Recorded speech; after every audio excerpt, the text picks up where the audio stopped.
Welcome to the Gavel. I am Terry Ikumi. We are still dealing with the COVID-19 pandemic, and although federal lawmakers are not sitting, the leadership has been meeting with relevant parties on how it can best be handled, especially as it concerns palliatives for the most vulnerable in the society. While the President of the Senate and the Speaker of the House of Representatives met with President Muhammadu Buhari. We had an engagement with Mr. President to discuss with him what we have resolved in the leadership of the National Assembly and our opinion on various issues regarding the fight against COVID-19 in Nigeria, as well as going forward. For example, the various donations that we are receiving should go into a single account and should have a management fund committee that will be in charge of releases, and accountability and transparency requires that we have that separation. So, and I believe that the Presidential Task Force is doing a very good job. They have been very proactive, and they deserve our commendation.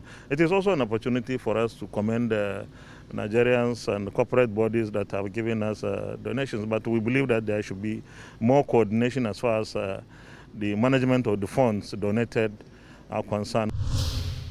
Meanwhile, the Speaker has been meeting with relevant players in the electricity sector to find a way around providing free electricity for 2 months for the poorest and most vulnerable persons. Here's a report on that. The subject of free electricity has been a subject of public discussion since the lockdown to prevent the spread of coronavirus.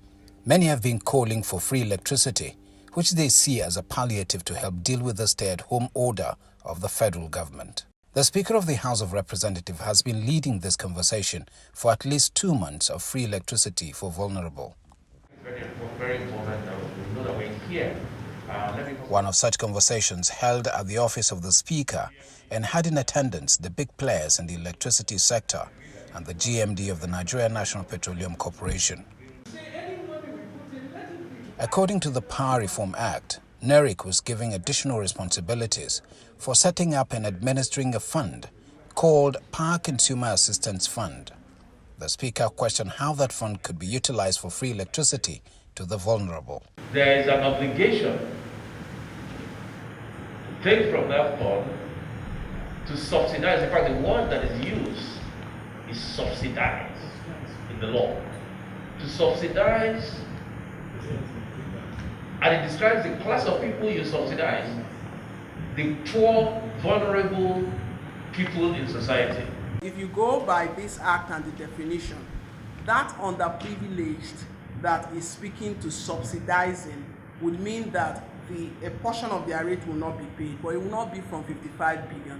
However, during this period, they want a situation where the government then pays, because like one or two of them said to me, they are not able to go out and collect.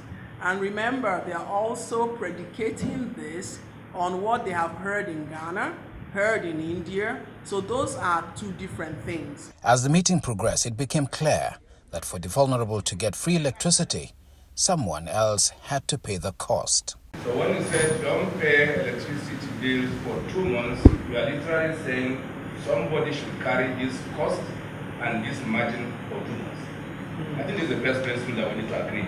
Yeah. Is that what we want to do? Yeah, of course. Then we can now come back to who is going to carry it.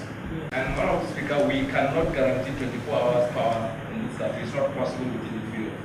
The Nigerians don't care about all of these things that we said. Just give me the lines. All they care about is that you give them the basic necessity of life. And I've repeated this over and over again that we're not doing them a favor. Giving people life is not doing them a favor. Because life is not meant to be a privilege. It's meant to be a right.